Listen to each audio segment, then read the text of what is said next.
Indie horror is in a really weird place right now. Have you ever tried to go onto Itch.io or GameJolt for horror games recently? There's either absolutely nothing new, a bunch of garbage, or games that aren't even horror. I feel like we're in this rough patch of indie horror where a bulk of the games are short, uninspired, VHS, PlayStation styled streamer bait. I'm not trying to knock people who make free horror games, but you gotta admit that this genre is getting oversaturated. I love indie horror and horror as a whole because of the sheer variety of things that people manage to make scary experiences out of.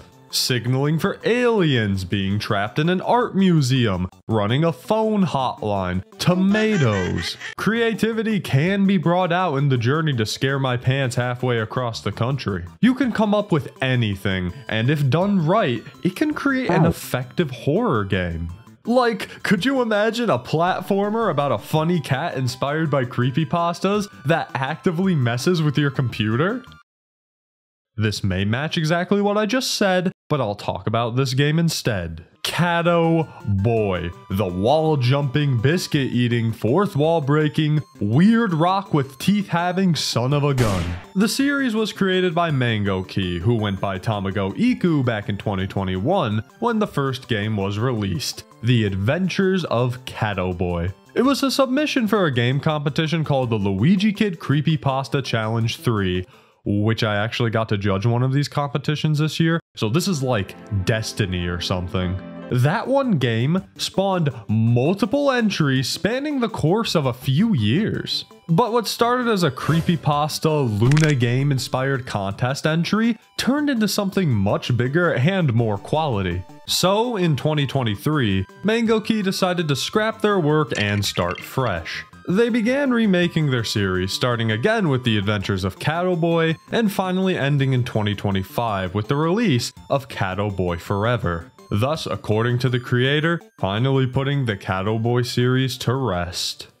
But we're here to defile that cat's grave, baby. I want to take a look at the entire Catto Boi series. Not just the new games, not just the old games, but everything. Despite the series only being half a decade old, there's a lot to cover here. Including the spin-offs, there are roughly 15 games in total. 6 new, 6 old, 2 spin-offs, and a Christmas special that'll blow Rudolph out of the goddamn water. This series weirdly means a lot to me. When I posted my first Catto Boi remake video a few years ago, it really helped me skyrocket to where I am today as a creator. So, in honor of 200,000 subscribers, my 100th public video, my 6-year anniversary of Toadbup, and the fact that I am now in a different house. This place kind of sucks right now, but I'm gonna fix it up, I swear. Let's cover the entirety of the fourth wall breaking horror series, Catto Boi.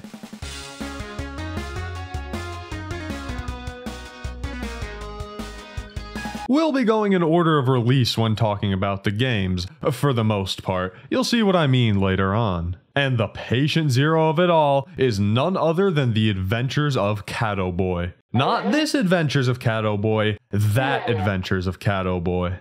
Now, to my knowledge, this was the most recent version of the game I could find. If you want to get even older than this, I also have a copy of the earliest version of the game, and it's essentially just the same game but worse looking and more bare bones, so no need to really cover it. All you need to know is that this picture of Catto Boi is really funny. After the game tells everyone with anxiety to buzz off, we reach the title screen. Get used to a warning plus title screen combo, it's in every game. In this game, you play as none other than Catto Boi himself. You know how when you get so used to someone's username online that you don't even think of what said name is anymore? That's how I feel with Catto, because if I had absolutely zero prior knowledge of what this game was, I'd think that this was a lay epic Reddit millennial wholesome chonkers game. Remember when everybody used the word doggo?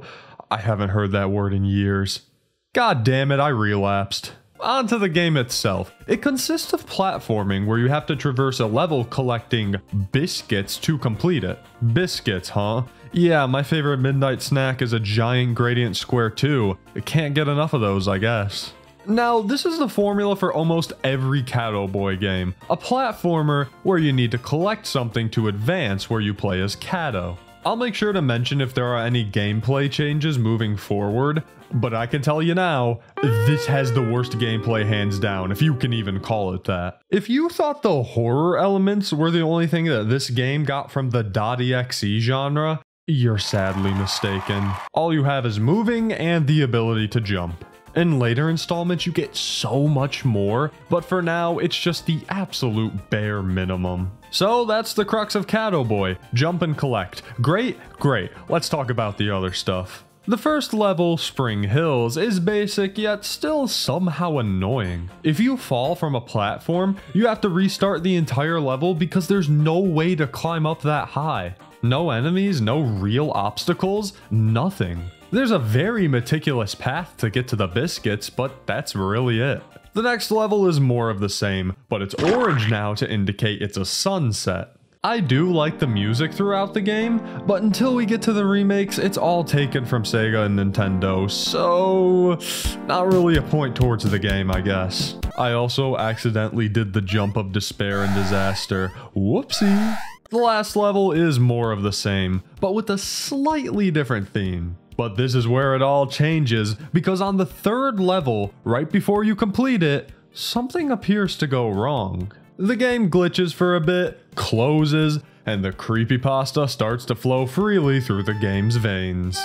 If you've watched one of my previous Catto Boi videos or you've played one of these games before, you are no doubt familiar with what I like to call the Catto rule of thirds. Here's how it works. So the first two levels of the game are normally hunky-dory, right as rain, but then the third level is where things get a little scary. Now granted, some of the later games do mess with this formula a little bit, but just so I'm not going through every single level beat by beat, I'm not going to be covering every single level beat by beat. Otherwise, the entire video would be me going, level 1 is good, level 2 is also good.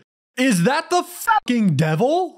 Catto's biggest horror and story asset is the meta horror or fourth wall breaking. If you're unfamiliar, that's when the game will interact with or acknowledge the player in some way. For example, if you were playing Mario Golf and it Mario Golf super rushes 10 million volts of electricity into your body.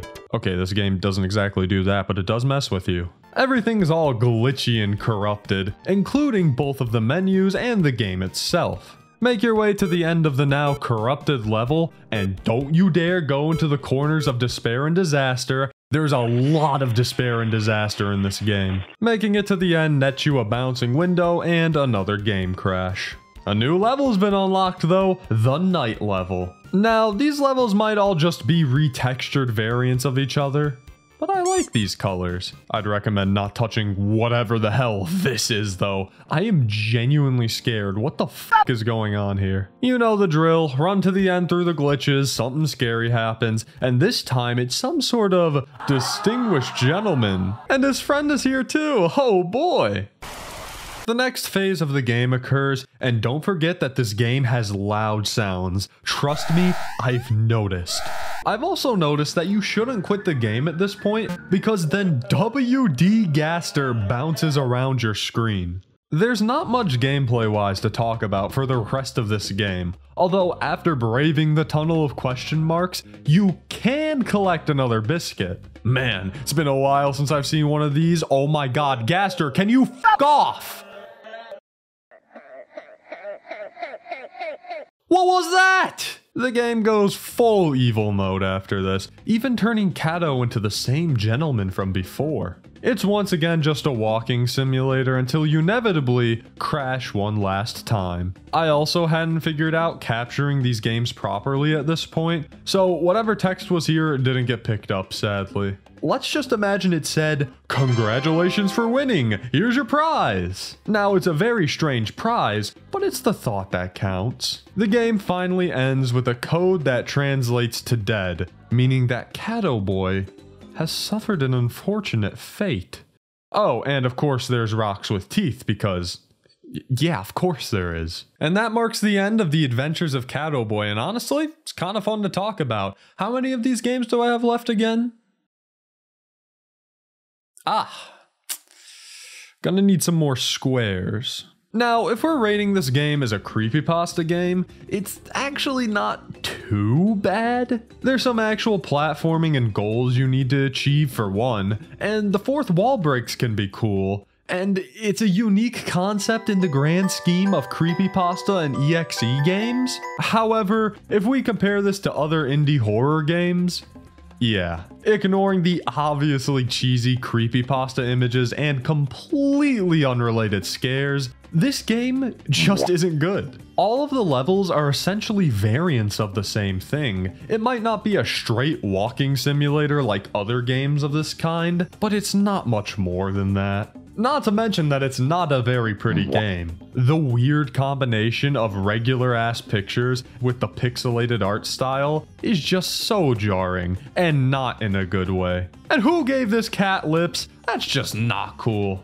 Overall, this game is pretty rough, and it's just a passable fourth wall breaking horror experience. But this is the first game in a long series of biscuit munching and blood curdling, so it only goes up from here. Because in 2021, Catto got his grubby paws on our hearts again with the release of Catto Boi's Bizarre Adventure. Okay, title wasn't kidding, this is just straight up based on JoJo. And if you like JoJo's Bizarre Adventure, you'll love the Stone Ocean fruit flavor at Gamer Supps, which you can use code TOADBUP for 10% off of your order. You know, I heard if you use code TOADBUP, Jotaro Kujo will appear in your room at 3 AM and then bounce all over the place like the windows in Catto Boi. As with every new Catto release, there's some new things added from the last game. For example, there's an info button now. I'll need that to learn whatever the hell this thing is. This is the first addition to the Catto cast, Big Boi, another reoccurring character in the series. He needs your help collecting his pearls that he dropped, and surely, absolutely, positively, with no doubt in my mind, will this guy make you collect anything ever again? If he does, shoot me.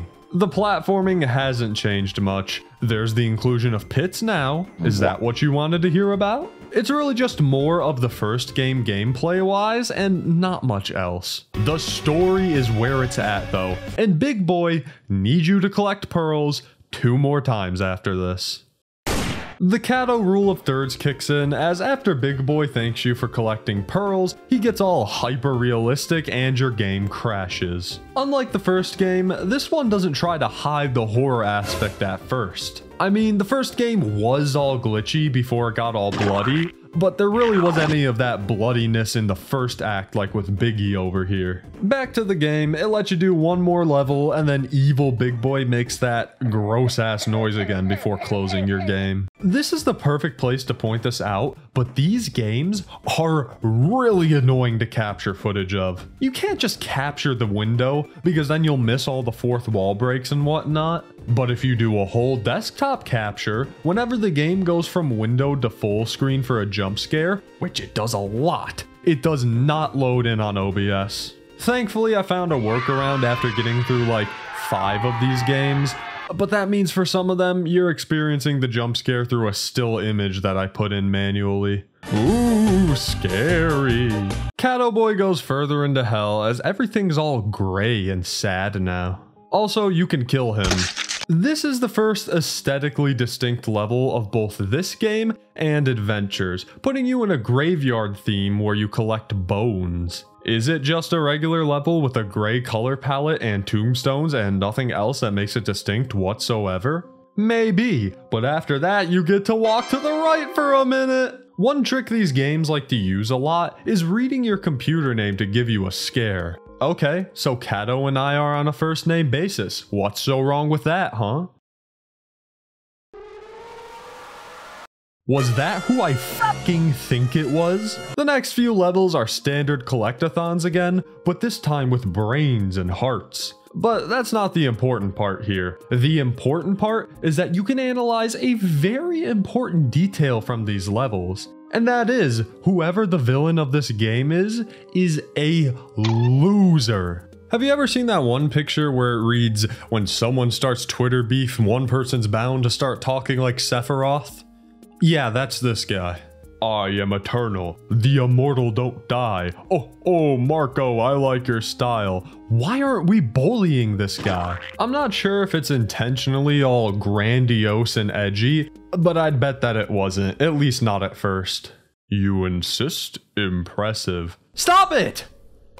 Okay, that's better. After a fake out happy level, the game boots up an anti-piracy screen? I thought I was done with these things. I do like the 3D Catto though, an early example of Mango Key's good 3D work that's to come. Evil guys being evil, and someone eventually comes to your and Catto's aid, telling you to check your computer files for a hidden code somewhere. While the first game may have introduced the meta elements, this game really helped in introducing more fourth wall breaking stuff like this. The world reverts to normal, evil entity seems to die, and the game comes to a close. That was better, I guess? I did like that it leaned more into fourth wall breaking, and that it introduced more of an actual story. It'll need a few games for that story to start actually picking up steam, but for now, it's okay. Even with that, Bizarre Adventure has a lot of the same problems as the first game. Lackluster gameplay, cheesy horror, repetitive levels and scares. It's just not good. It's technically a step in the right direction, even if that step was 3 inches forward and into a giant bloody-eyed cat that I hate. But just like the first, this game's just not good. It didn't take long, as just a few months later, a new game had released again that probably fixed all the problems of the first two, and probably wasn't more of the same. Catto Boi Journey to Cattoland was also released in 2021, and this game was big, real big, like double the length in recording big. In all seriousness, this might have been one of the most popular points for Catto as a series. Now, the first two got some coverage too, but this is when I feel like I saw the most people talk about these games. Quite a few YouTubers were covering Journey, including High Show Speed. He weirdly played a lot of creepypasta games back in the day though, which is kinda cool to see such a big streamer play these things. The story this time around is that Catto wants to go to Cattoland, obviously. And also obviously, you need to collect biscuits for Big Boy since he's dropped even more this time.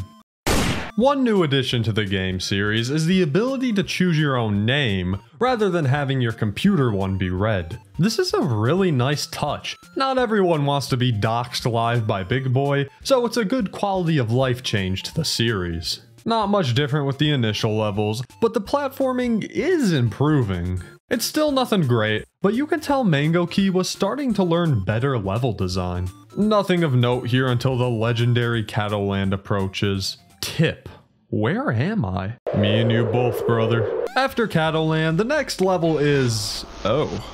Okay, no need to be so crass about it. See, I told you Big Boy was an asshole. He doesn't even have bloody eyes. He's just saying that for the fun of it. Catto Rule of Third strikes again, as you're given an evil Cattoland to now navigate through.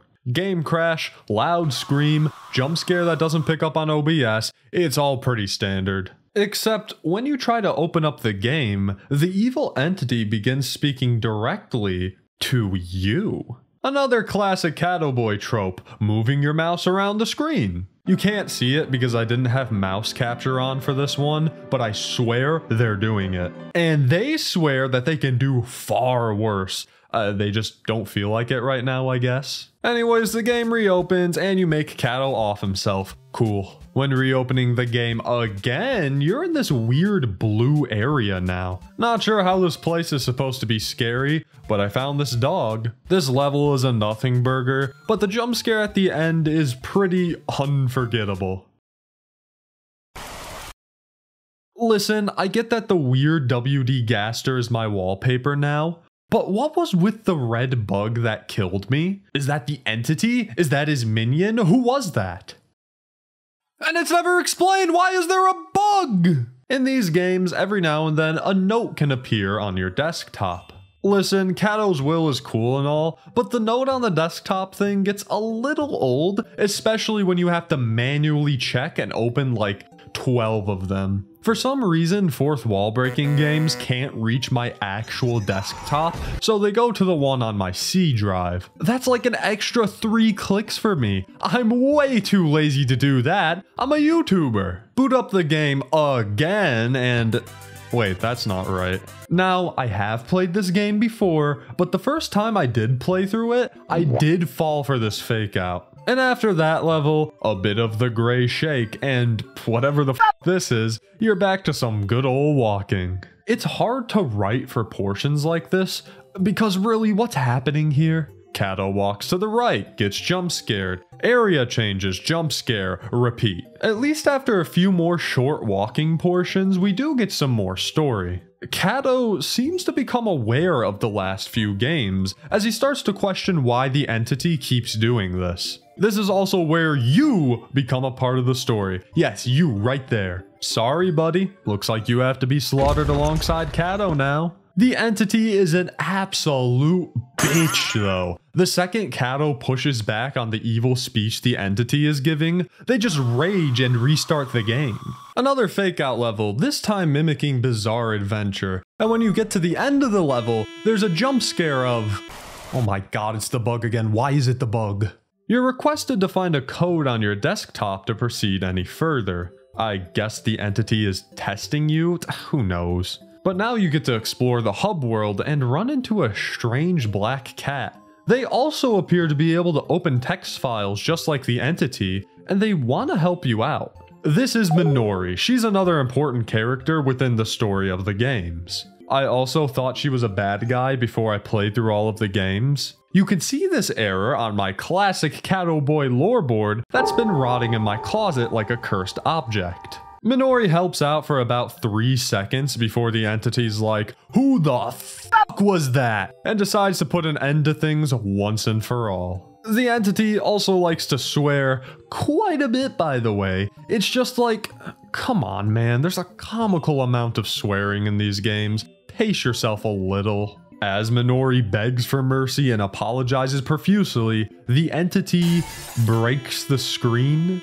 And then the words "I'm sorry" pop up all over the place. Like, damn, okay, you're sorry, I get it, just please stop crying about it. But through the indomitable cat spirit, you can continue on in the game and fight the will of the entity. The game tries to stop you from time to time, including a jump scare that actually got me a little bit. I really like how he moves into the screen like how the title screen does it. But even then, right before the entity could put an end to you and the funny feline, Catto asks himself if it's all just a dream and then he wakes up and it's all okay. That's it? Journey to Cattoland is another important stepping stone to developing this franchise. Besides the weaker ending, it improves on everything from the last game. Okay, I gotta get back on this ending. I mean, you build up both Minori and the player as a force that can aid Catto, but then you make the solution to save the day be, oh, you woke him up from a bad dream. It's a bit of a cop-out. Some of the scares were a bit more original, less creepypasta images this time around. Even if that original scare was the dumbass bug, it's still original. The story is also an actual contained story. It might not be the best story in the world, but it's laying the groundwork for something bigger and bolder. I'd also like to note that a lot of indie horror games like to do that good old game theory shit where they make a bunch of secret codes and all that stuff. This game doesn't do that, and I appreciate that so much. Catto is starting to lean off the horror elements a little bit more with each game, and this is also seen in the next installment. That's the only game that gets an intro, don't ask for any more. In the year of Catto, aka 2021, the quest for frozen tuna was released. These games were being put out pretty fast, which is probably why they all feel so similar. But frozen tuna is the biggest jump in quality so far. Just look at how long this warning screen is. That's how you know it's good. It also really bothers me that the Q in quest is lowercase on the title screen and no other word is. Now with actual dialogue boxes and cutscenes, you can find out this game's story. Big Boi explains that he's heard rumors about a frozen tuna relic buried deep within the earth, and he wants you to go collect it. Even Catto knows this big asshole asks him for favors all the time. Oh, right. The levels are all still just average platforming romps, but there's a few additions to make things much better than before. More engaging level design, moving platforms, buzzsaws, spikes, and the best one, wall jumping. This sound may drive me crazy, but wall jumping is the best addition to this game so far. There's also a ranking system now. It's pretty much useless at the moment, but it'll let you brag to your friends about your frozen tuna scores. A good score can also help you cope when your friends make fun of you for not updating your Catto lore board. These new levels won't blow your mind or anything, but goddamn are they refreshing after 3 games of nothing but recolors and more recolors. These trees in the jungle level may look like Dookie, but they're original Dookie. Instead of biscuits or pearls, you have to collect fragments of gems so that you can enter the frozen tuna temple. Do not collect the banana. Catto hates bananas. Once you finally reach the temple, you have to explore the place until you find the fabled fish. Now that you've got it, you can leave the temple. Yeah, that's rough, buddy. After Catto realizes he's stuck and swears just a little more, a giant cartoon boulder runs him over as a new note on your desktop implies his death. It's actually really funny to think that Catto died because of a boulder and not because of anything that the entity did. But once again, it turns out it was all just a dream and Catto wakes up. Nah, I'm joking. They're not pulling that shit twice. After Big Boi traumatizes you, he sends you to the evil chessboard dimension and hits you with a checkmate. But instead of Catto just obliviously going through the torment like usual, something new happens. Catto catches on to the loop, which is a pretty interesting evolution in the fourth wall breaking themes and the mechanics present in the game. But not before the game can crash and spew nonsense over text boxes. The entity finally makes itself known here. And it's not like a monster of the week type deal between all of the games. There's just one person and they are Catto's biggest hater. The entity is hell-bent on tormenting Catto on loop, murdering and glitching and murdering him out like no other.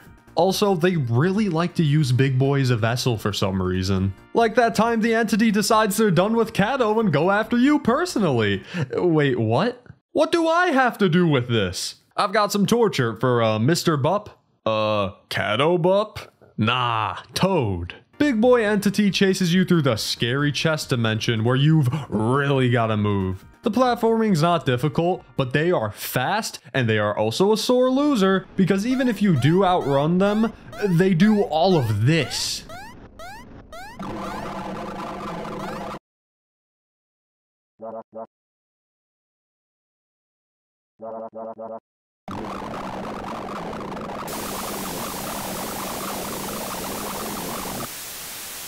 I don't even know what that is, man. As is tradition, the title screen's all glitchy and evil.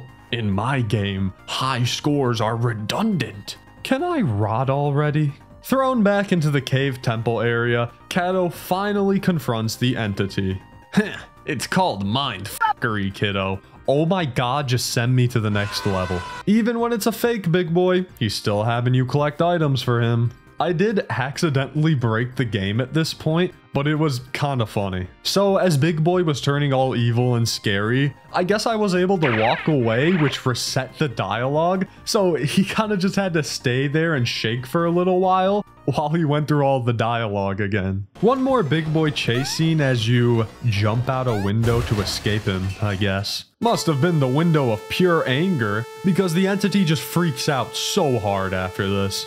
The game does give you a breather after all of that though, and lets you explore the Catto village before continuing. You're actually introduced to more characters: Hissy Boy, Bouncy Boy, Floaty Boy, Emo Boy, and my personal favorite, Melty Boy. Guess what he does? The entity is just absolutely flabbergasted at this point. They even straight up admit that they're out of ideas. Even Catto's had enough and starts looking at their book. Don't look at their book, Catto. Everyone knows not to look at their book.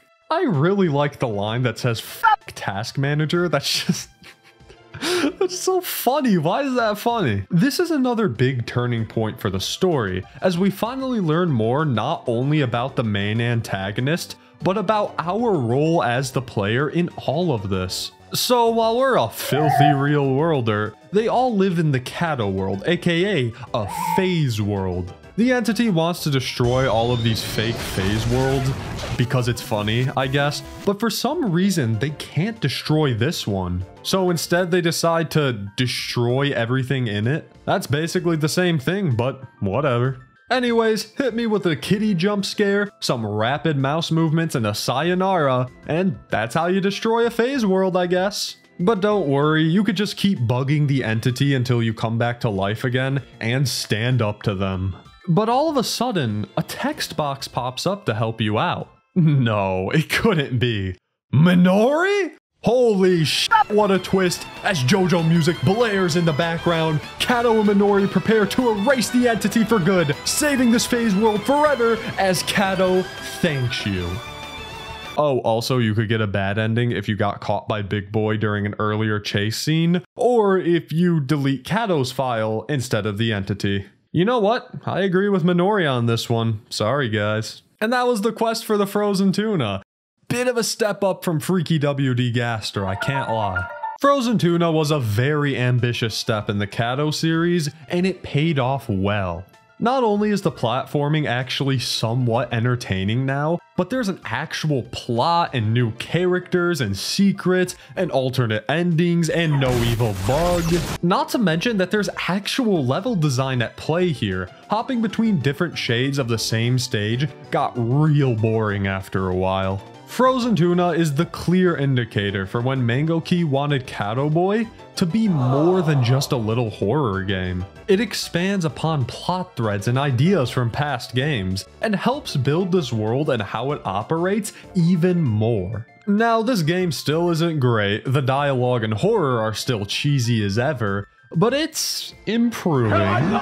There's once again much less creepypasta images, and from here on out, the game starts to become more original. Well, except for the music, but you can listen to Knuckles' Chaotix. It's time we move on to the last game in this Catto Boi hexology of lore, Catto Boi and the legendary fragments.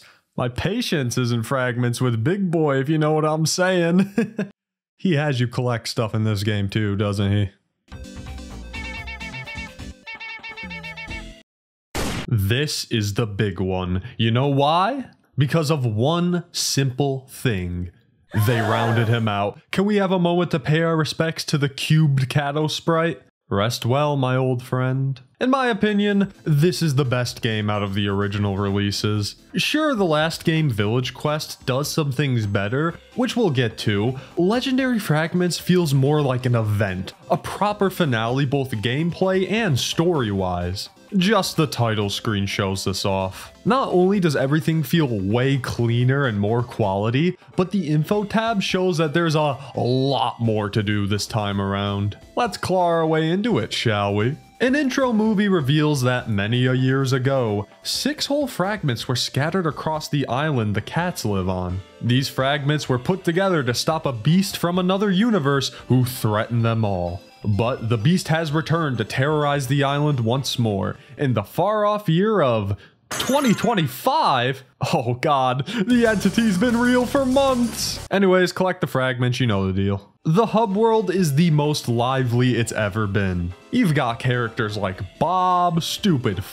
and Violet. Violet's pretty chill. All they want is a hard hat instead of the blood of Catto. A nice change of pace if you ask me. The gameplay has once again been updated. Unlike the more subtle changes that the last few had between games, this one's a biggie. You not only have enemies now, but an attack. In the grand scheme of platformers, this actually isn't that much, but in the grand scheme of Catto games, this is the best thing I've ever seen in my life. The new level design is actually challenging for the first time in the series, and it's not just because I'm bad at platformers, I swear. Pearls aren't essential to collect this time around, but now they function more like rings in Sonic, except that they don't drop when you're hit, which is annoying. Every few levels, you have a little bonus stage to complete where you have to collect all these trinkets for the big man. And once you do that, you get one of the 6 fragments. So this asshole's had the fragments the whole time and forces me to collect things if I want to save the island. Hey, guys gotta earn a living somehow. However, it's not all great, because it's not just the pearls that operate like Sonic, the lives do too. Which means yes, even though there's a save system, you have to restart from the very beginning if you die.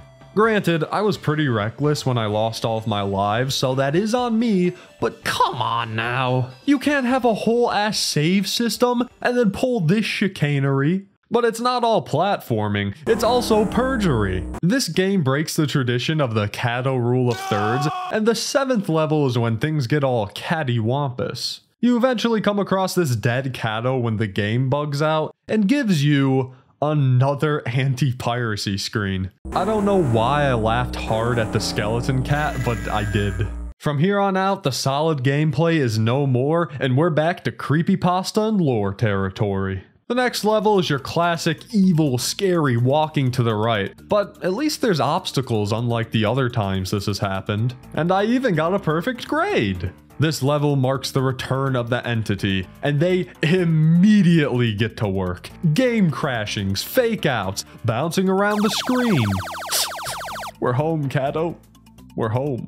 It's clear that the entity is going all in this time, messing Catto up and then trying to go in for the kill way earlier than usual. At least we got another fragment. Look at the positive side, Catto. Come on now. It's really just more scary levels and fourth wall breaks until we get back into the story. Here's a quick highlight reel. My wallpaper got changed to a red skull. The game told me there's no escape. I had to navigate a glitchy purple tunnel. The entity said, "F you," in front of the red skull. An evil skeleton jump scared me, and now I'm in eyeball central. The game is objectively scarier now, but it really just feels all over the place with what's shown on screen. I get that the entity is the reason we see Catto get killed here, but then why do they change my wallpaper into a bunch of spiders? It's a lot better than the random creepypasta images from before, but not by much. All of the spooky shenanigans are eventually too much for Catto, and eventually he's just taken out of the picture. But of course, that means one thing. Minori is back and needs our help to get through this madness. Assist her with the codes and doors and have her navigate through the corrupted world, so that eventually you can destroy the entity once and for all and bring peace to the entire universe.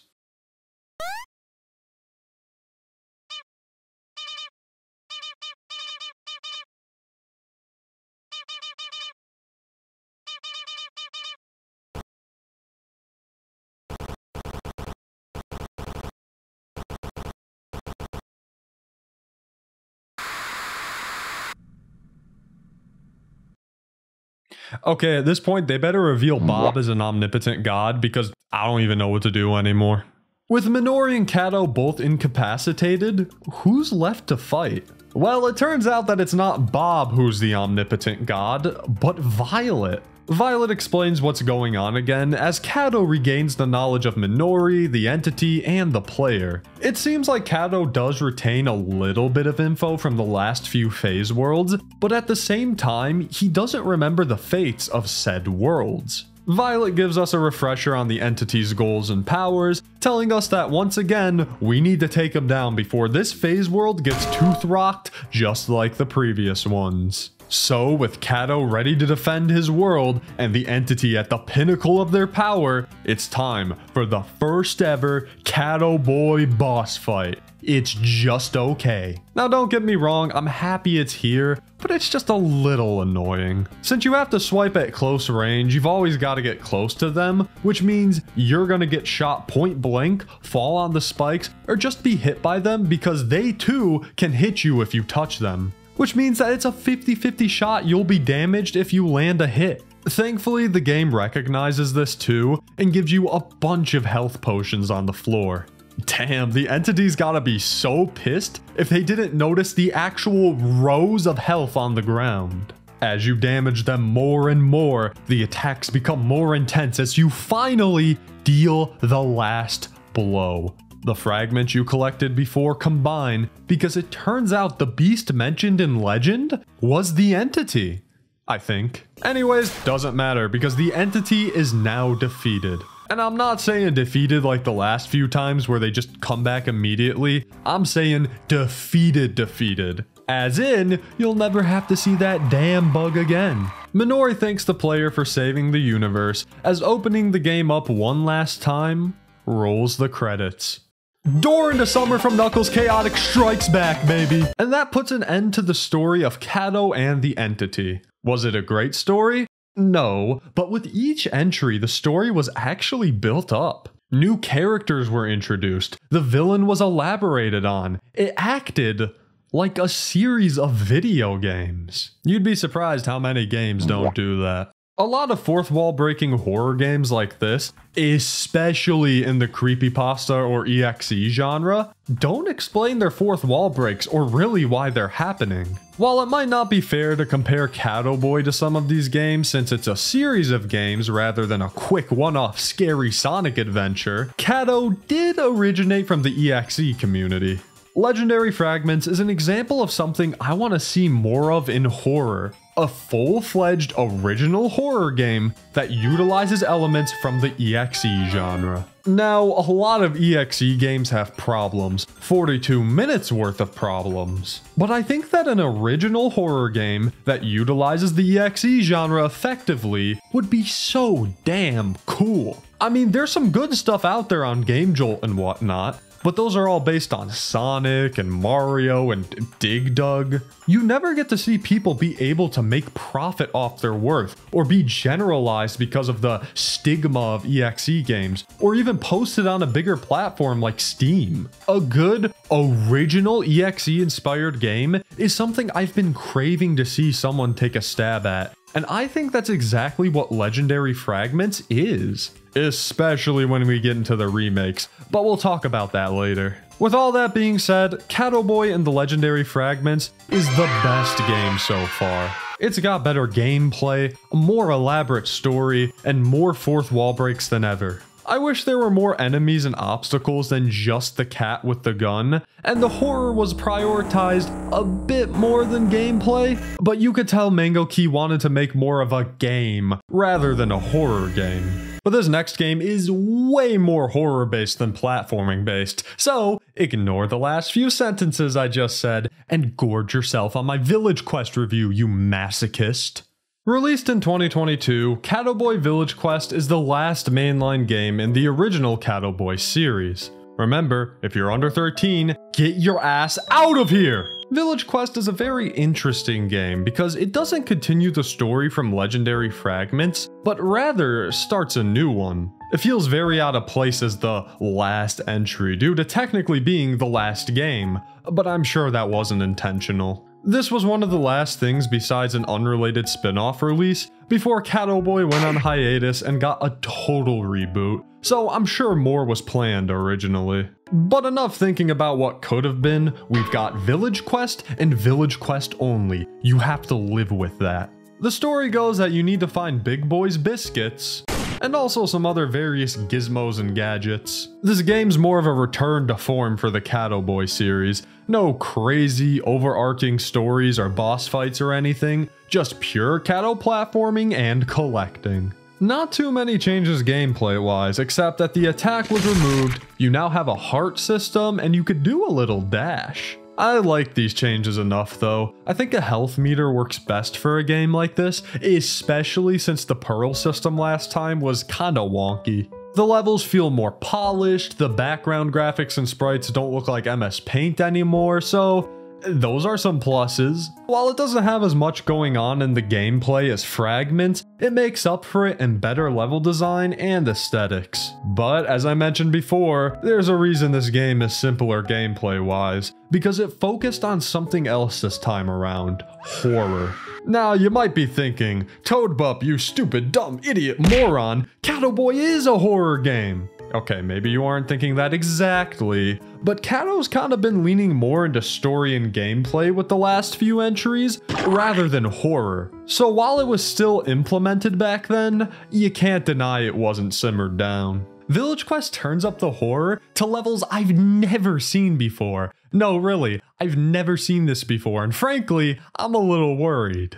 The classic Catto rule of thirds makes a triumphant return, as after this ice level, you're met with an empty area with only Big Boy. Get me out of here, please let me go, I'm begging you! Some sort of shadow creature catches up to you, hits you with the red rings of death, and the game crashes.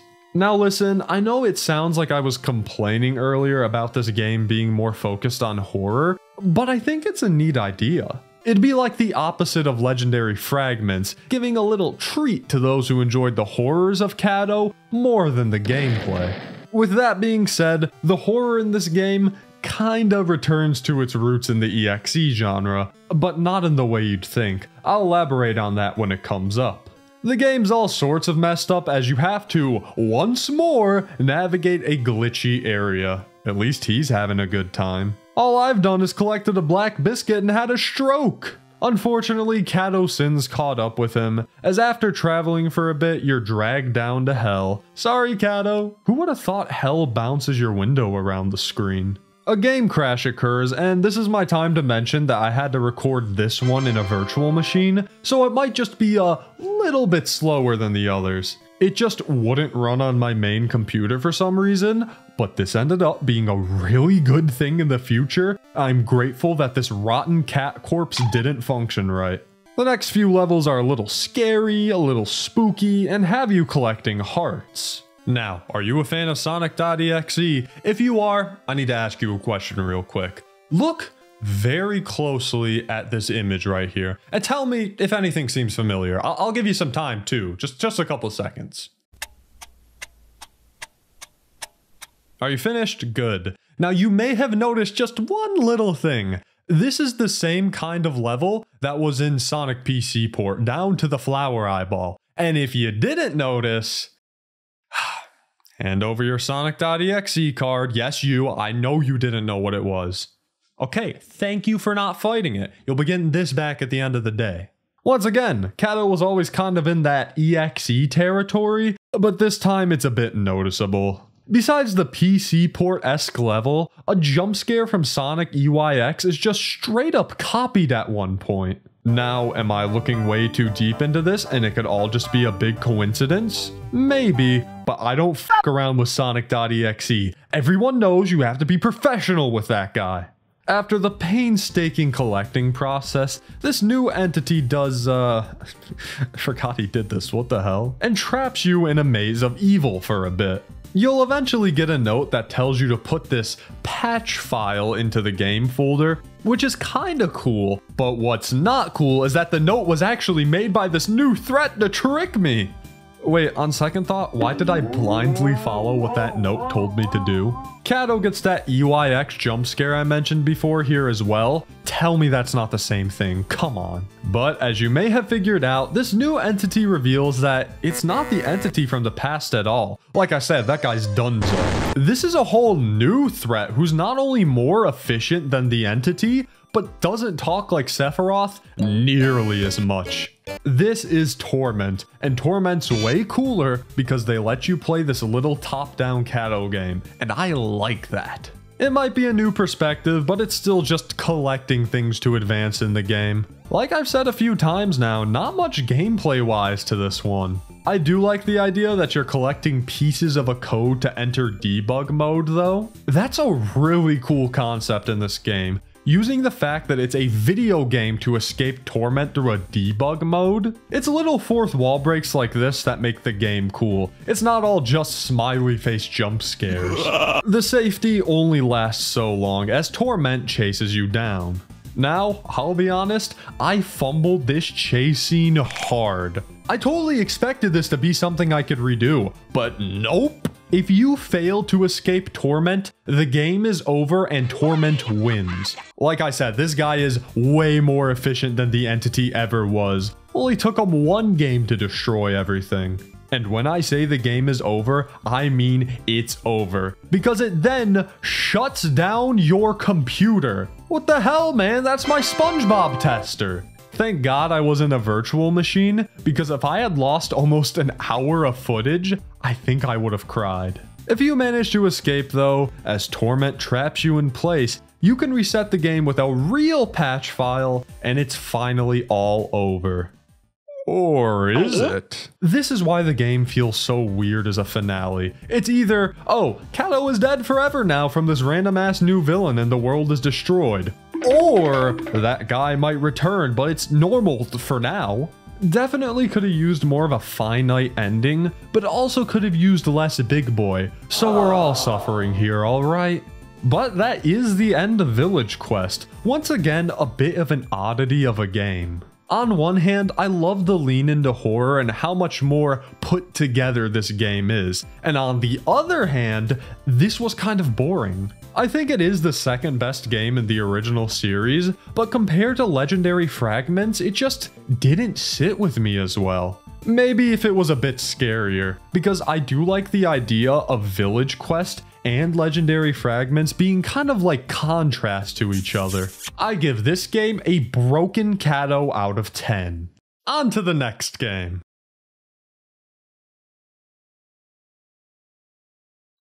The Catto series had a lot more entries that were in the works. There was Catto Boi and the Titanium Biscuit that started development in 2022, which was supposed to be a non-horror entry in the series. This confirms my theory that Mango Key wanted to do more with Catto outside of horror. There was also Catarina, which also would have been a not horror Catto Boi game with online elements. It was clear that the Catto Boi series wasn't done yet, but over time, as the older games were what the series was seen as, Mango Key wanted to change that. They wanted Catto to have a fresh start, to really show the quality of game they could now make. And so, in February of 2023, the fateful day occurred that we refer to as the Mass Big Boy Extinction. But before we get to the remakes, I want to do a quick little segment talking about the various spin-offs in the series, and because this video is already so damn long, it's gonna be quick. I call it the quick segment about spin-offs because I don't want to talk about them for that long.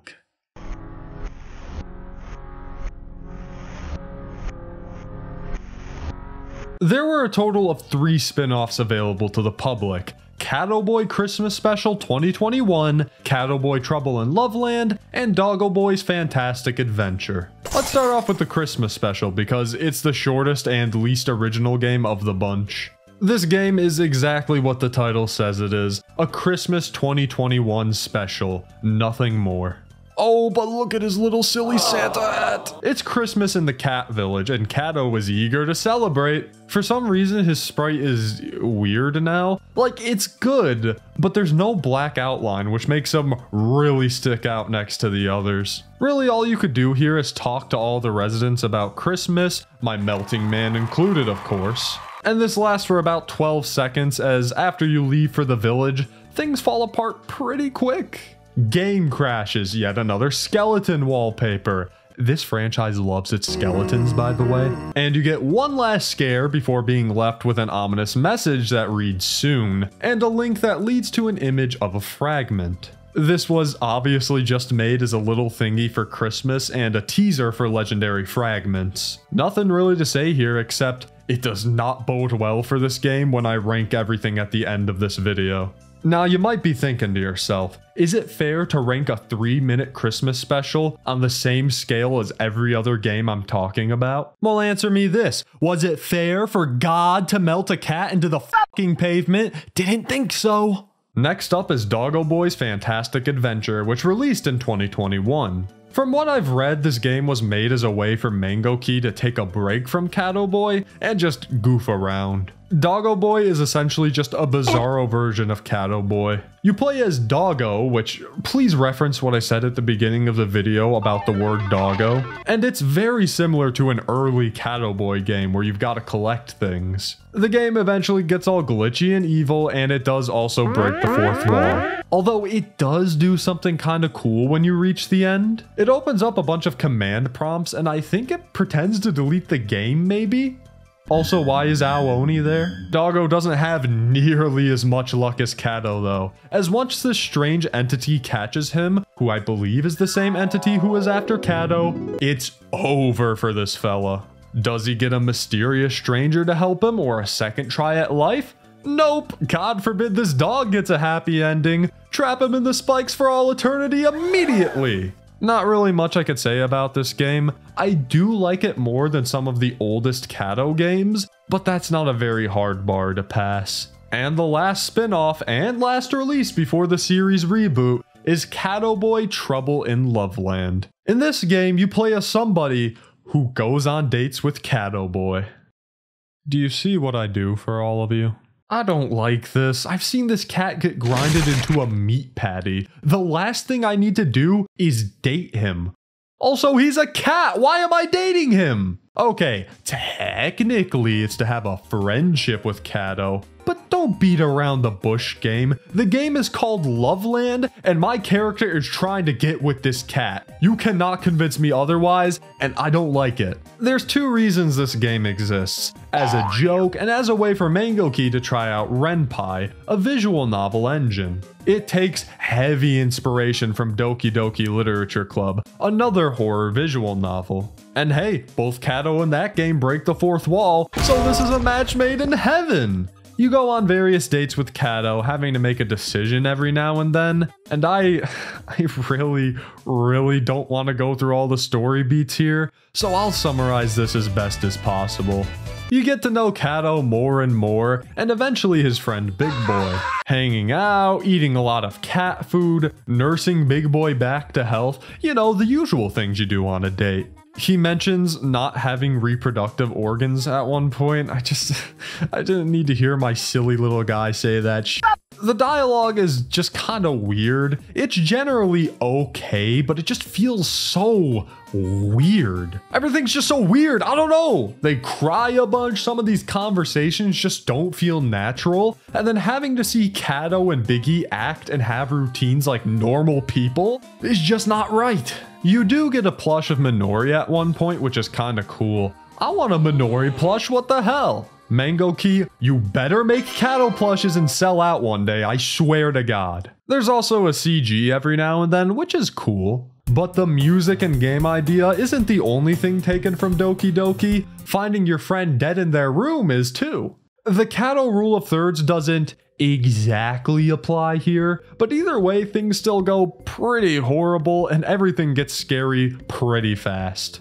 Some of these jump scares did get me though. I think I just assumed since it's a visual novel it wouldn't have those, but man oh man was I proven wrong.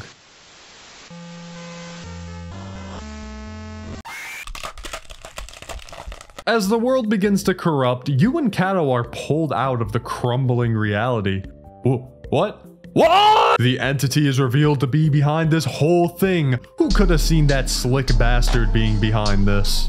He makes fun of Catto for being in a romantic visual novel, which, fair, and Catto gets pissed off. This is like the 6th time that he's died. Similar to Doki Doki and previous Catto games, you've then got to delete the entity and all is right in the world. Now, depending on how you've treated Catto, you can actually get different endings. There are somehow 12 whole endings. Oh my goodness. Listen, I got 2 endings and then I hard locked my save data somehow. I'm stuck on this screen. There's actually no way I could fix this. There's no way to get out. What I did was I deleted both Catto and the entity file at the wrong time and it just broke everything. Even when I reinstall the game, it's still this. Wouldn't be a Tobub video if I didn't irreversibly break one of these games. Catto Boi Trouble in Loveland.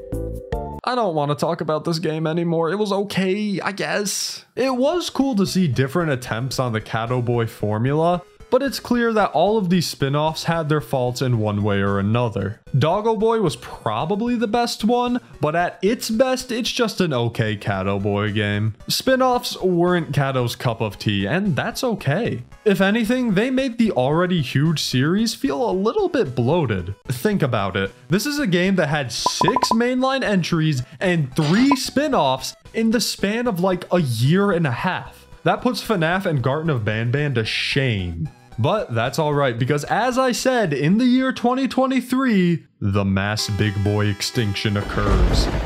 Every Catto game out at the time was delisted, as Mango Key simultaneously announced a reboot of the entire series, starting with a remake of The Adventures of Catto Boi. Now, at the time, and I'm unsure if the sentiment has changed or not, the creator was very against any re-uploads of the old games. This was because they obviously didn't represent what Catto was anymore, and that's fine. But I personally, in my opinion, do not agree with how against re-uploads they were. I will say I do get it. If you're the creator of something and don't want your work re-uploaded, you should respect the wishes of said creator. But you gotta understand that archiving games is pretty important, even if they're just goofy creepypasta games like this. No, you know what? Especially if they're goofy creepypasta games. You know why? Because not a lot of people archive those types of things, which leads to probably hundreds, if not thousands, of these silly horror games just being gone forever. All media deserves to be archived, good or bad, for anyone to learn about and enjoy in the future. But it is what it is. If Mango Key doesn't want them re-uploaded, then there's nothing wrong with that. If you find a way to play the old games, have at it. I personally just DM'd them and asked for copies of all the games, and then found like 1 or 2 others off the Internet Archive.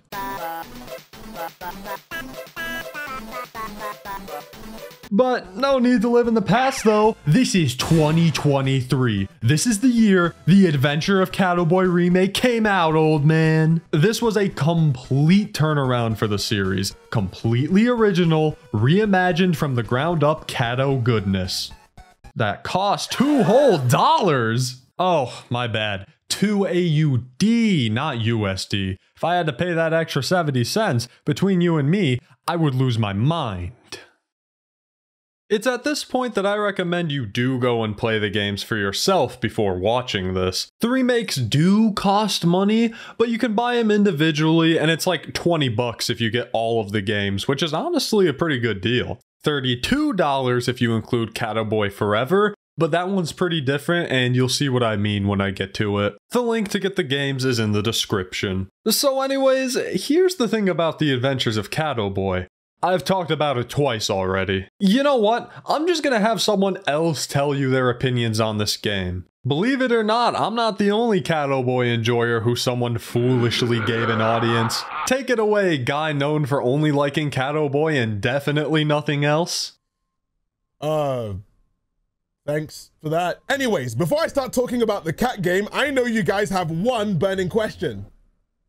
Why is it impossible to name a Windows folder any of these? On this channel and my own channel, we've covered a whole load of games that take your personal computer, chloroform it, kidnap it, and force you to pay a ransom in cryptocurrency, or else you end up losing all of your files. But as Toadbup has probably stated in this video ad nauseum, this game is a very special case because it attempts to have a story spanning multiple games. First though, we need to go back to where it all began. The Adventures of Catto Boi. When you open the game for the very first time, everything seems normal. I mean, come on, it's par for the course of a child of the .exe covenant to start the game looking all cutesy and normal, in order to prepare the audience for the horrors that lay ahead. It's that false sense of security.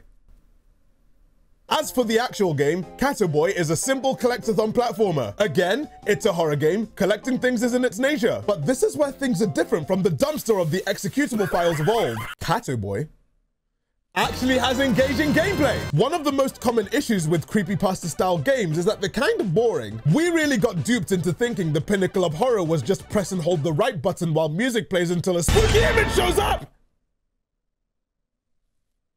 Wait, no, that's not right. Let me fix that. Catto Boi actually has a significant moveset. Granted, it's not much, but at least you can jump and wall jump.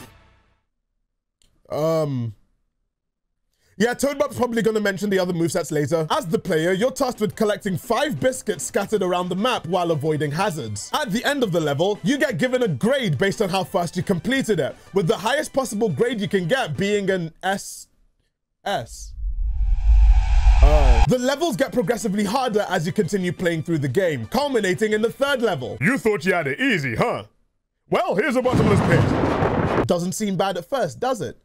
Well, how about singular tile platforms? If you make a singular mistake, that cat is dead and you have to start again. Notice how the game seems normal to begin with. Most creepypasta.exe games tend to forego the rules of the game it's parodying to introduce things like hyper-realistic blood or weird stretchy faces extremely quickly. Catto Boi is different because it takes a little bit longer to get to that point, but as a wise man once said, the 3rd level's always when shit gets fucked, for real, cuz. I keep it After completing the 3rd level, the veil is lifted and things start going wrong extremely quickly. Now you have to play the whole game again! This time though, the game acts as if it was developed on Source and you alt-tab. Tiles start glitching, the music gets worse, and you eventually encounter a version of yourself with no face. After this point in the game, this is kind of where it falls into typical .exe game fare, as the scares start coming in a little bit more frequently. One thing I didn't mention that I found impressive was the fact that each time the game crashes and you reopen it, you're basically playing a new version of Catto Boi, with the warnings getting more unhinged the deeper you get into the game,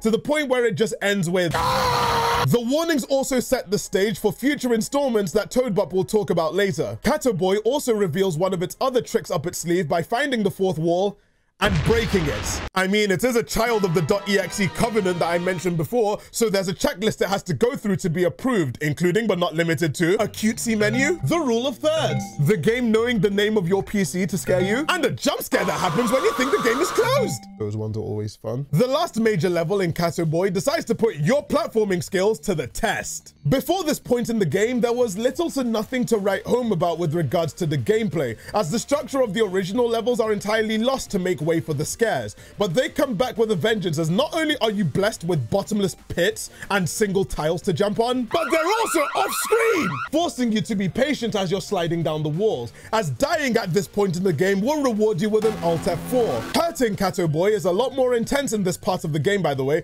Just compare this harmless sound to this! All in all though, The Adventures of Catto Boi is an interesting take on the creepypasta/.exe/ 4th wall breaking horror game subgenre. It takes a lot of the tropes that are normally synonymous with .exe games, such as messing with the window, disguising the true nature of the game under a cute and marketable layer, and the obligatory spooky image that shows up towards the end of the game, and spreads them out throughout the duration of the game, adding engaging platforming gameplay instead of a hold the right key until you die simulator, and making the game interesting enough for players to want to go for another run with the inclusion of a grade system and a timer. The most underrated thing for a horror game to do is make the game enjoyable to play even without the scary elements. And this is just the first of many games in the franchise that Toadbop is going to cover the rest of, because it only gets more intense from here. Anyway, I think that's it for my allocated segment. I'm gonna go bounce now. Thank you for lending me your time and energy, and if you made it this far, make sure to remind him in the comments that he's got to check the invoice that I sent him! I'm sure whatever he said was great. You can go watch my original video about the game if you want a more in-depth review from me, but for this segment, I'll only be talking about the main differences between this version and the original. Most noticeably, the assets are now completely original. You can't charge for Knuckles Chaotix music, so you've got to make your own. Trust me, I've tried. The game controls much better this time around. It's not too floaty, not too stiff, you've got the wall jump this time around. It's great. The premise is still the same. Collect biscuits and then things get scary. All 3 levels are somewhat unique and are actually a little enjoyable to navigate now. The horror is definitely toned down a bit in this version though. Not nearly as much blood or jump scares or gaster or anything. It's carried through unsettling imagery in moments and a little bit of atmosphere. Okay, fine, and a jump scare or two. Don't forget the 4th wall breaks. This game still loves to open up text files, text boxes, and say the fuck word. Made with disgust. Well damn, I didn't think the game was that bad. There's also some new levels like this underwater one, and a black and red spiky platforming area. It's really similar to the original game in plot, but it's the journey that's mixed up a little. Also, I mentioned it in my last video about this game, but I love the 3D models in this game. I don't know what it is, but they're just so fun to look at. I wish I could make 3D models half as good as these. I can't make 3D models. The biggest difference is probably the endings. We all know and love those sedimentary Snow White chompers, but this time there's 2 whole endings to choose from. At a certain point, you can choose to either pick up this biscuit or leave the area you're in. Picking up the biscuit nets you the bad ending where Catto falls forever and you're stuck in this melty cat land. Wait a second. Melty cat? Oh my god, it's him! If you choose to go back, you wake up in Catto's house and all is well. Well, not really, because there's like 5 games left, but Catto doesn't need to know that. My thoughts on this game haven't changed too much since my first video. I think in an ideal setting where you go in completely blind, it's a fun horror game. The 4th wall breaks and scares are solid and don't overstay their welcome. The gameplay is just engaging enough to not leave me bored, and I think it's a great reimagining of the first game. I will say though that it does get repetitive at times. The glitchy levels are just the first 3 levels, but glitchy, and there's a few times where it just becomes the dreaded walking simulator. But this game is pretty alright. I'd let it drive my car and watch my kids. Not Tedious Pearl Hunt though, that would make a horrible babysitter. Later that same year, the second new Catto Boi game was released, Tedious Pearl Hunt. Might not seem familiar at first, but it's actually a reimagining of Catto Boi's Bizarre Adventure. Because, I'll be honest, I don't think they'd be able to legally sell this. I also made a video about this game last year. I think it's just a tradition for me to talk about Catto Boi once a year. So again, go watch that video for a more in-depth review, because I can only make so many jokes about hating Big Boy in one video. But hey, we've still got 4 whole games left to do that! Just like Bizarre Adventure, you've got to collect pearls for Big Boy because you won't believe it! He dropped them again! Just do it. Just do it. Get it over with now, please. No real changes gameplay-wise, however, the key to jump is now X instead of Z. For some reason. Although I do like that the chat boxes are back to characters to talk with. There's also a new character introduced, Cheese. Cheese is just actually way cooler than Big Boy. He's polite, kind, green, and understanding of Catto's frustration. Why aren't you friends with Cheese instead? Anyways, the music is banging, graphics are goated. I'm feeling on top of the world right now. Ugh. Even Catto starts to call out Big Boy on losing his pearls so often. I actually do not see a reason Catto is still friends with this guy. I mean, he's not even that cool. Alright, I'll give it to him. That was pretty cool. Blah blah blah, rule of thirds, the game's depressing now. I read this warning screen out loud last time I talked about this game, and I really want to do it again. This game should not. This is a with... If you are the game cannot. Please read your will. God, what a masterpiece. The graveyard level looks a lot nicer now, and so does the level after. It's really nice to see these games in a more revamped graphical style. Want to hear something funny? After I finished all of the gameplay for this video and most of the script, a little update came out for, oh, I don't know, every single Catto Boi remake. Not to mention that the first 2 games got complete graphical overhauls to match the later entries. Yeah, I'm not playing through all of them again, but I'll throw some footage of it up right now. I'm just not too happy about this. You think Mango Key was just waiting for me to be done with the games and was like, you know what would be funny? The entity, similar to Bizarre Adventure, gets more of a speaking role in this game. And of course, that means more witty one-liners like, "You have more putrid human brain cells than I thought you did."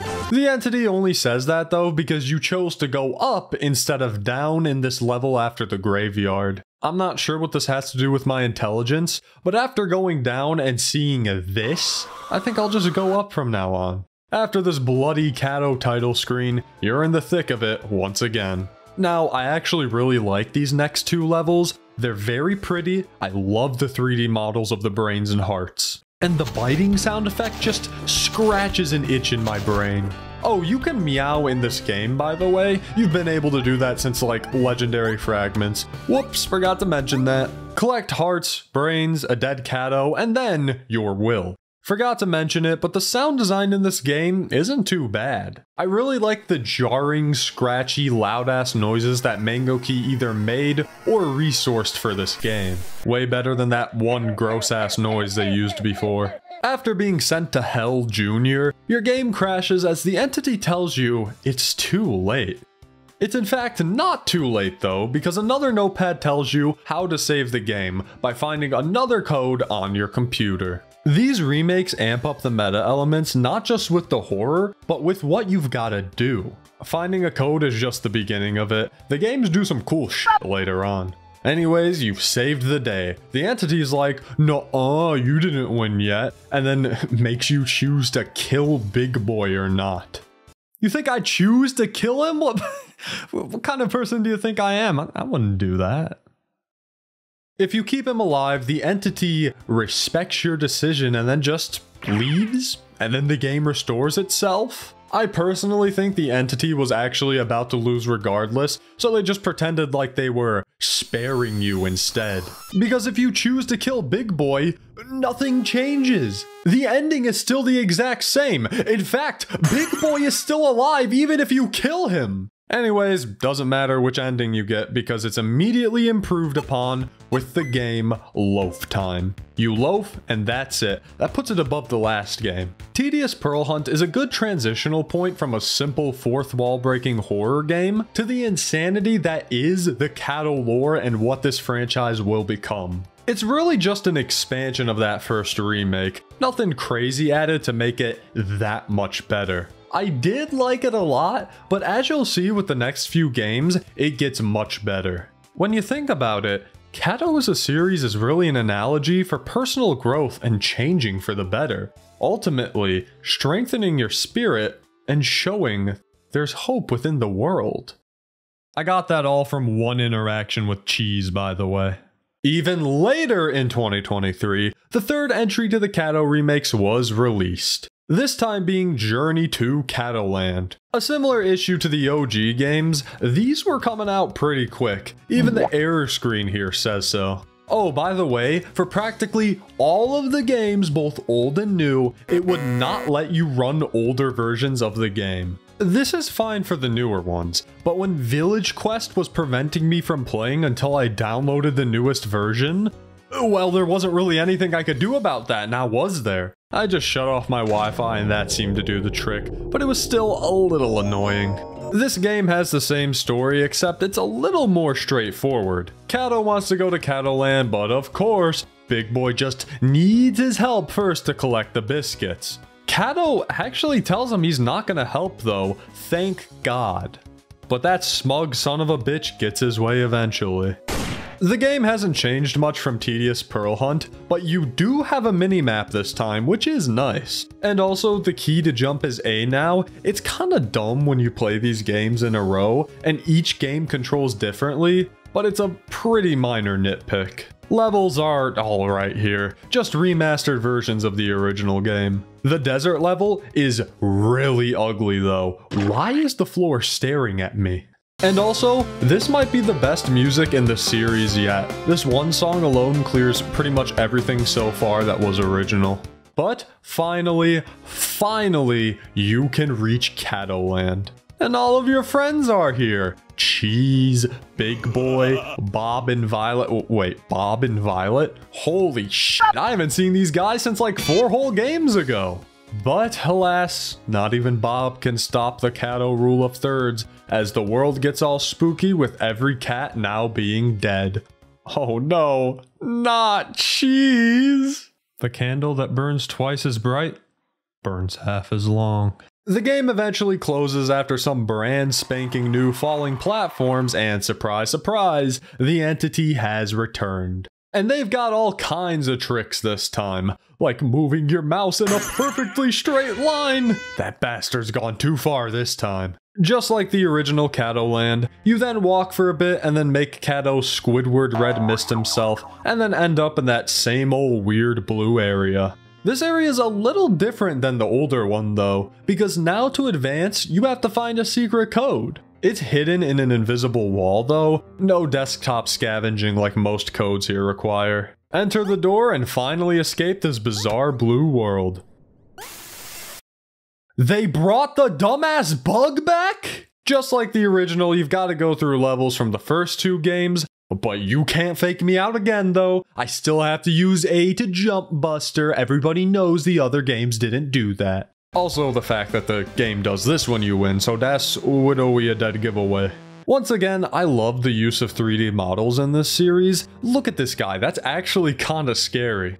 After completing the tedious Pearl Hunt level and dying spontaneously, you're tasked with finding one last code so that you can take on the entity once and for all. This is also the part of the story where Catto starts getting wise to what's going on, and the entity finally reveals itself to him. But it's not the entity anymore. This is Malice, the replacement for the entity from the old games. A villain that looks like the main character with the name Malice. I feel like I've heard that somewhere before. After randomly gaining the claw attack from legendary fragments and slicing through some deadly meatballs, the game ends similarly to the original where it was all just a dream. I'd be more pissed if they didn't add a trinket menu after you beat the game. One of the most notable additions here is that of an extras menu, where you can replay levels, do a sound test, and view the trinkets that you've collected. I'm pretty sick and tired of Big Boy though, so I'm just gonna leave the trinkets uncollected. But Journey to Catto Land was yet another good remake. But it's got the same problem that the original games had. They're all too similar. I know for a fact that in the last few games it'll pick up, but without the extras menu, Journey to Catto Land is just an ever so slightly better version of tedious Pearl Hunt. The dream ending still blows, the early phases of the lore are still a little goofy and underdeveloped, and the bug is still there for some reason, and no, it's never explained. And that's where the next game comes into play. Released in 2024, Catto Boi and the Evil Bug. It is just this one still image of the scary bug from earlier.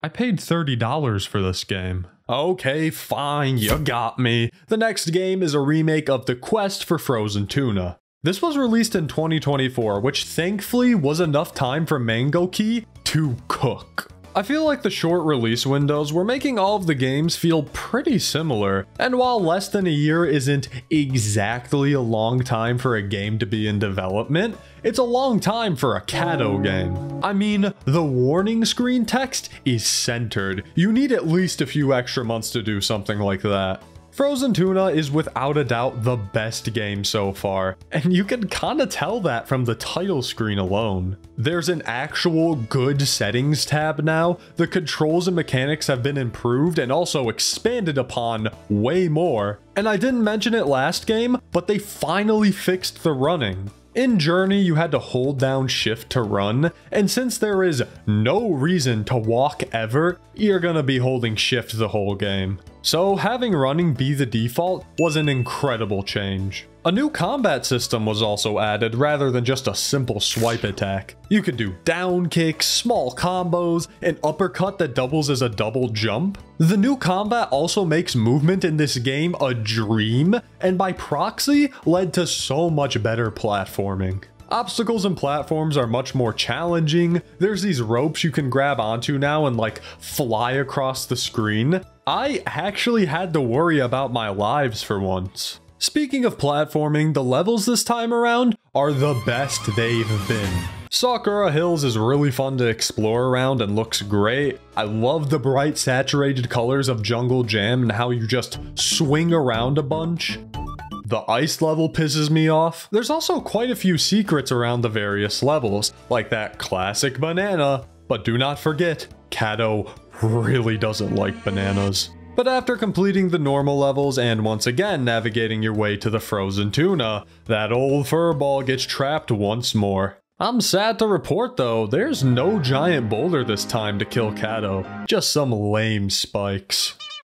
Catto wakes up back in the village, but he then remembers what happened. including that big boy wants to get special powers and many wishes. He's kind of just stuck in a loop at this point of getting all glitched out and scary and then waking up again. Malice has their name written all over this though, and I'm proven right as they appear to tell me that it's no use to try and save Catto. You've said this like 12 times now, man. You've gotta try something new at this point. Now that's more like it. In a change from the original that I really like, the evil walking levels aren't just a walking simulator. Not only does Malice get more dialogue with substance rather than evil bullshit, but you actually have enemies attacking you and a great chase scene. You've actually got a lock-in for this one, as not only can the vines you grab onto damage you, but this white hand looking asshole will move fast if they get close enough. There's like 5 different ways to lose here, and compared to the original chase scene, it's a lot better and more challenging. And the best part? Malice is still a big ol' crybaby when you escape. It's very important to me that the entity, no matter in what continuity, is a big edgy nerd who crashes out at the slightest hiccup in their plans. I'm not even joking, I'm actually kinda happy that they kept the entity's whole cheesy, edgy way of talking and acting, because they retained it and then turned it into something better. It legitimately gives the entity, or now Malice, way more of a character than they used to. They're essentially just a giant loser on a power trip, and that is amazing. A small background piece is given to you about what this entity is. You can pause and read it if you want. It kind of just explains how Malice keeps coming back. Anyways, back into some good nut ear for fuss. Do some classic pearl collecting and just let Malice do their thing for a bit. It might take a while. Just like the original Frozen Tuna, before you get into the final act, you can actually explore the town and talk to the locals. Hi, Melty Boy. You can also complete a task for Floaty and find all of their flowers. Not really clue what that does. Malice is still just absolutely pissed off at me for escaping them, and the final act begins.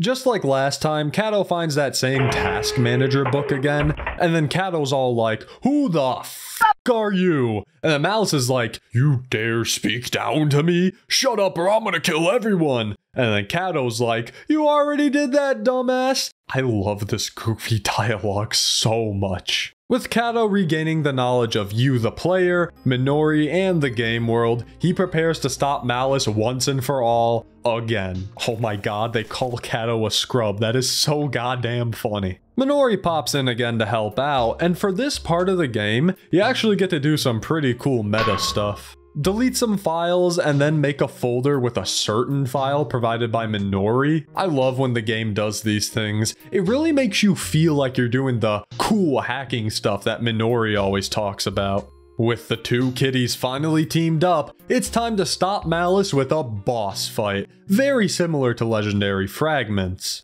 It's a little tough between the huge area, the constant attacks, and the damaging environment, but hey, at least you get infinite tries again.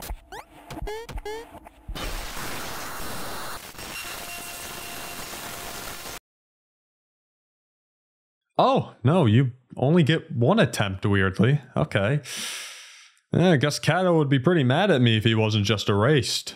Okay, I'm gonna be honest with you guys. I forgot to go back to this game and get the good ending, so unfortunately, we're gonna have to watch this online. It's pretty similar to the original game where the world just kinda resets after Malice is defeated, and we get a teaser for the very final Catto game, Requiem. Oh, and of course there's the extras menu. Basically just a beefier version of the one from Journey, which makes it automatically better. And that's the quest for the Frozen Tuna, which was easily the best game of the bunch. Not the biggest fan of the fact that I could have avoided the bad ending, but essentially tricked myself into thinking I had infinite tries to beat the boss. But I'm not that upset about it. Frozen Tuna is exactly like its old counterpart. It was the big leap forward from the games before it. In fact, it was the big leap forward for the franchise itself. This was the step in quality and gameplay that the games needed to take. On top of the better game mechanics, graphics, UI, and levels, this game was never really boring. Granted, it's about an hour long, which doesn't leave much room for boredom, but the amount of barren levels or walking simulator portions were cut drastically. And when they were there, they actually felt important or had something to them, rather than making up a bulk of the game. The horror hasn't really improved, but you could kinda tell the creator didn't want to make just another horror game at this point. And this was also around the time where the writing was kinda on the wall for Catto Boi. The spin-offs weren't gonna be remade, and there were only 2 projects in the works. Catto Boi Requiem and Catto Boi Forever. Requiem was set to be the final remake, combining both legendary fragments and village quest into one last hurrah for the original story. And Forever was going to be a combination of the cancelled Titanium Biscuit and Catto Arena, being an online non-horror Catto game and the biggest game by far. After this, there were no more plans for the funny cat to continue, but thankfully these last 2 games are the best out of the bunch and really show the potential that this series had as, well, a series. So let's wrap up this whole video firstly talking about my favorite Catto Boi game, Catto Boi Requiem. Released in late 2024, Requiem is the wrap-up of the Catto story. I guess instead of making Village Quest the last game again, Mango Key did the same thing and combined the last 2 into one big story. Well, there's a part 1 and part 2, but they connect better this time, trust me. Oh, and also, Village Quest is just straight up a different game, along with a multitude of changes to legendary fragments that makes Requiem really feel more of its own game, rather than a remake. And you can really tell this with the aesthetic the game now presents. This is like Deltarune, but if my stupid son that I hate was in it. Part 1 shares the same story as Legendary Fragments, except that Catto is just as fed up with the constant collecting as we are. At least it's not technically for Big Boy this time, but I've got my eye on you, asshole. The game plays pretty closely to Frozen Tuna, but you now jump with Z, which, thank God for that. Just like Legendary Fragments, enemies are present in the levels, but more of a variety compared to that game. Now there's melee cats and shooting cats, not to mention little health potions and power-ups to help us out. I can't believe I'd see the day. Catto Boi is a competent indie platformer. The levels are about on par with Frozen Tuna, but I think I like the best levels of Frozen Tuna more than the best levels of Requiem. I get that the first few are just rehashes of old ones, so it's not too fair to compare the two, but still. The fragments aren't obtained through special levels this time, you gotta earn them through collecting 50 pearls or more by the end of the level. And it's harder than it might seem. These cats can be absolute assholes. Not to mention they're pretty hard to dodge, so you either kill them fast, run, or take damage and lose pearls. This skyline level was pretty cool though, especially when... Oh, wait, I had 8 lives. How's that a game over? Wait a minute. You don't think? No. But it couldn't be? No. Is it possibly... Malice? Oh, wait, no, never mind. It's just the evil bug again. False alarm, everybody. After this asshole Malice breaks my computer screen, they Sonic EXE it up a bit, and that exact same song and dance happens again. Malice is trying to kill Catto, stop the villainous bum. One fourth wall break that kept really bothering me was that the game would remove my taskbar. This not only closed some of my tabs, but it made it seem like OBS wasn't recording, and that gave me a heart attack. Similar to Fragments, Catto's eventually taken out of the picture by Malice after some horrific happenings. Minori to the rescue as per usual, where she has you make some more game files. Once Minori's in the game, who moves way faster than Catto does, she makes her way to retrieve Catto. But as much as Minori's one of my favorites, she's also kinda known around these parts for being... well, a fraud. And just like last time, when both Catto and Minori are down for the count, leave it to the no hard hat Violet to come in for the save. She's got a plan to save Minori and get Catto to safety.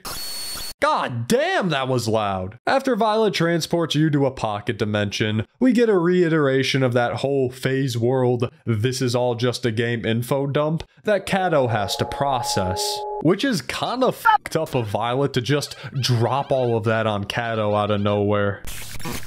See, that's what I'm saying, Malice. Alright, I wouldn't have taken it that far. Before dying, Violet gives Catto the info he needs to save Minori, and then she just kind of dies. Yeah, she dies. So, the time has finally come, and this is where Catto starts to call Malice out on all of their bullshit.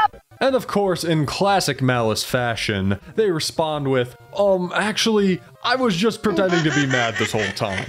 Minori and Catto are transported to that all-too-familiar boss room, and armed with a weird notepad projectile weapon, I think, it's time to kick some Malice ass.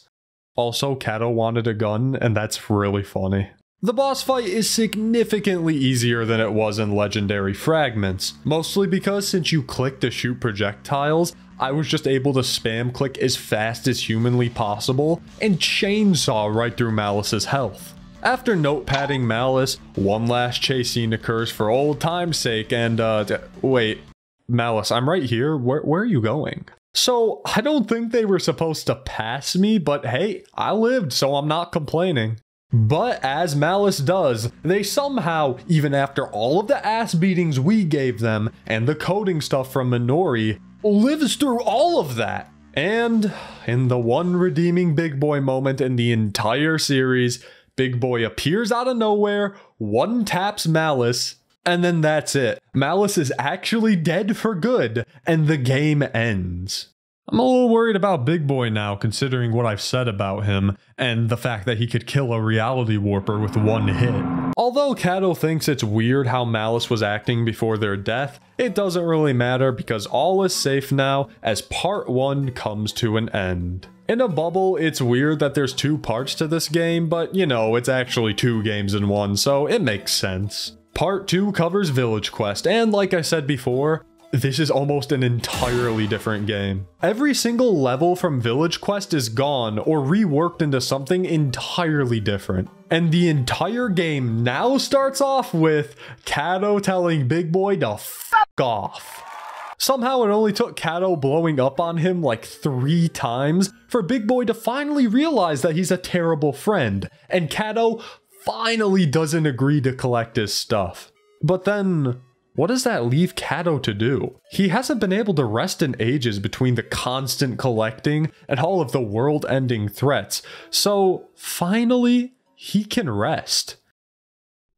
Nah, I'm kidding. You think Catto can be happy? Hell no, he can't. There's a new entity in town. Requiem skips over all of the normal levels from Village Quest and jumps right into the horror. Part 2 of Requiem probably has some of the best horror in the entire series. There's a lot less jump scares and blood, and much more that just sits with you. I really like this one part where a melted cat just kinda slowly wipes onto your screen. That one new perspective level from Village Quest is still here though. Really the only time you have to collect anything in this part, which is a nice change of pace. Malice is gone this time around. Like I said, Big Boy really did slaughter them, and Torment makes their return. But in this version, they seem more desperate. More like they aren't trying to kill Catto, or at least wanting to.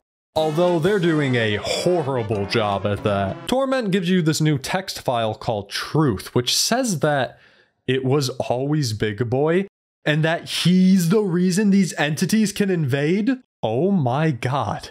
So you're telling me the guy I already hate is the whole reason that the events of the game are happening at all? I don't want to hear any one of you invalidating my Big Boy hate now. I'm justified. The game continues on as Minori steps up to help once more. She confirms this isn't Malice and that they're a little more tormented. She said it. Even though Minori's got a plan, Catto dips into that Malice rage a little bit and starts calling out Torment because, well, Catto's just had it rough for years now. Can you blame him for being done with this? Torment's pretty deep into the files, even with our assistance as the player, so Minori's got a bit of a convoluted plan. While Catto, Floaty Boy, and Cheese go to fight and distract Torment, Minori will take Big Boy with them as they work on the code. This is because Big Boy is, I don't know, maybe he'll be a meat shield. Also, it's really funny how Minori asks Cheese to distract Torment. Cheese, we need you to distract Kang. So after the gang's all gathered up, Minori rips a part of Torment's code out and shoves it into her and Biggie so that if they die, Torment dies too. Or at least becomes too weak to do anything. Or possibly just even get their code back and be unharmed. Minori, why did you think this was a good idea? With the God Squad on deck and some of the best music in the game blaring, it's time for one last boss fight to end it all and save Catto's universe. The boss fight isn't too hard, each character having their own level of difficulty. While Floaty has the easiest boss phase, they also only have a basic melee attack, meaning you can't just snipe them from across the map. Cheese might have a projectile, but his movements are slower and this boss phase is just a little harder. Catto has like every weapon imaginable, but Torment is spamming enemies and attacks like crazy. It's a fun fight. I was able to cheese it a little bit, not just literally, and stand in one place for some of it, but I felt like it was challenging enough. Maybe if there weren't as many shields or hiding places or something, it would have been a little harder. After you win your fight, Minori is finally ready with the code to end Torment once and for all. But Torment starts talking about how they were actually saving Catto. That's a little strange, but whatever, I guess. Minori could still— Holy shit, they killed Big Boy? Listen, I hated the guy, but I didn't want him dead. After Big Boy dies, Minori's absolutely fuming, but Torment barely reacts. That's when it all starts to make sense. Why Torment can do what they're doing. Why they keep talking about saving Catto and being trapped. Torment is Violet. Wait, hold on a second. Violet's pretty chill. All they want is a hard hat instead of the blood of Catto. A nice change of pace if you ask me. Well, damn, what a fool I was. But not as much of a fool that Minori was, because that really risky decision to steal code from Torment backfired as badly as it could have. Since Minori technically had the same code as Torment inside of her, the erasure command she ran couldn't target Torment because that would technically be deleting herself, so it instead targets the only other person around, Catto. And yeah, this backfired quite a bit. Just see for yourself.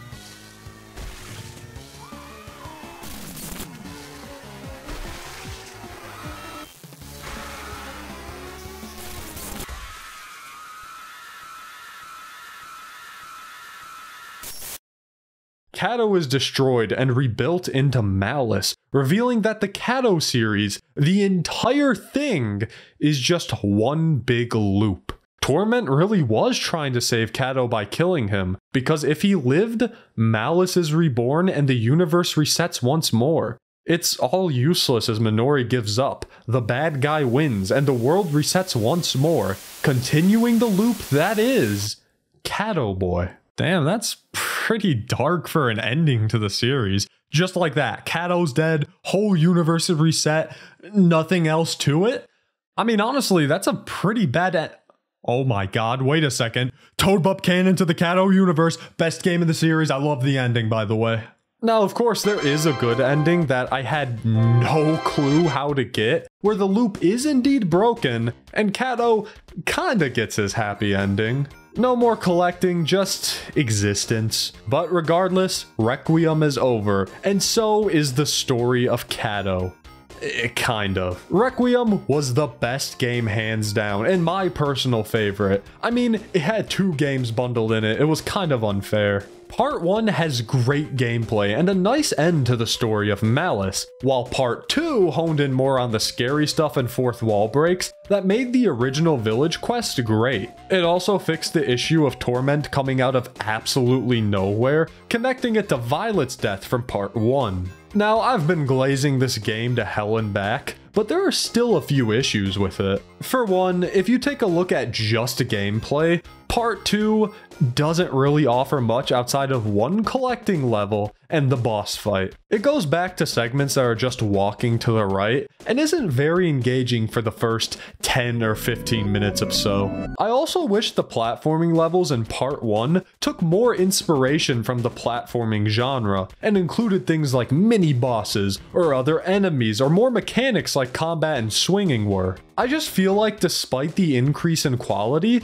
the base gameplay still had a lot of potential. But otherwise, Requiem is a great finale to the Catto Boi story. It's fun, decently long, chock full of meta horror and cool visuals, and of course, it lets you play as Cheese. His ass wasn't even in the original Catto Boi and he still got a playable role before Hissy? Suck it! But as I've said earlier, that wasn't the last Catto Boi game. It was the end for the whole overarching story that was taking place, but not the end for our furry little friend, because the next and last game is Catto Boi Forever.